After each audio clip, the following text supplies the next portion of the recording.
La semaine des destins liés, millénaire des académiciens à rude épreuve. Dans la quotidienne de ce 25 novembre, le binôme Léo et Jeanne a connu son premier petit accroc. Léo a blessé sa partenaire en plaisantant sur le fait qu'il aurait préféré être en binôme avec Lily. Le dernier prime de la Star Academy a été particulièrement éprouvant, rappelant aux académiciens que la compétition est sans pitié. C'est Léane qui a dû quitter le château, son rêve s'arrêtant là. Le public a choisi de sauver Victor, dont le soutien populaire est indéniable, tandis que les élèves ont accordé une chance supplémentaire à TOL. Le moindre faux pas ou le manque d'engagement peut signer la fin de l'aventure, obligeant les candidats à redoubler de sérieux. À peine une élimination derrière eux, le directeur Michael Goldman a annoncé que, pour toute la semaine, les candidats sont en binôme. Ce mécanisme force les académiciens à travailler ensemble, car l'échec d'un seul entraîne l'élimination automatique de son partenaire.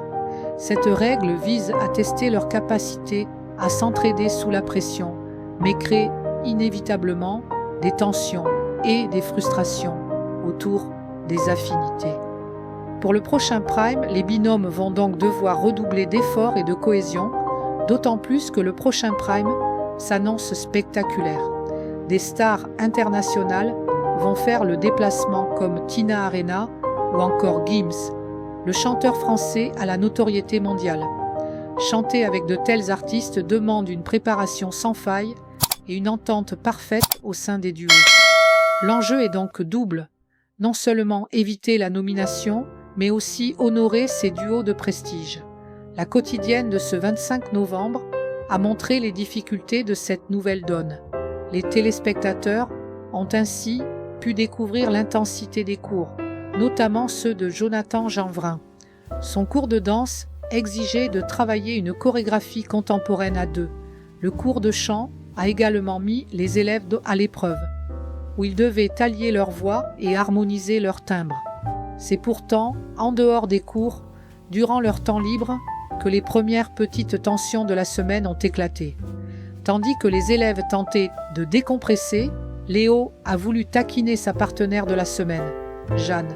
« J'aurais peut-être dû me mettre avec Lily », a plaisanté le jeune homme. « Oh non, attends, j'ai le pire binôme », a lâché la jeune femme avant que Léo se reprenne. « Mais c'est une blague !» La jeune femme, qui était déjà sous la pression des évaluations, a semblé légèrement vexée, voire touchée. Elle lui a rappelé que le candidat passe son temps à lui faire des plaisanteries. « Elle n'est pas drôle ta blague, je ne mérite pas ça, mon Dieu. Je ne suis pas susceptible, mais à force. » Anouk a également tenu à défendre son ami. « Léo, ce n'est pas parce que tu le dis de façon gentille que ce sont des blagues. Marlène a raison, t'es pince sans rire. Tu dis des trucs hyper durs, mais tu vas le dire avec un ton adorable, » a affirmé l'académicienne. Malgré ça, les deux académiciens continuent de se rapprocher. La naissance d'une nouvelle idylle au château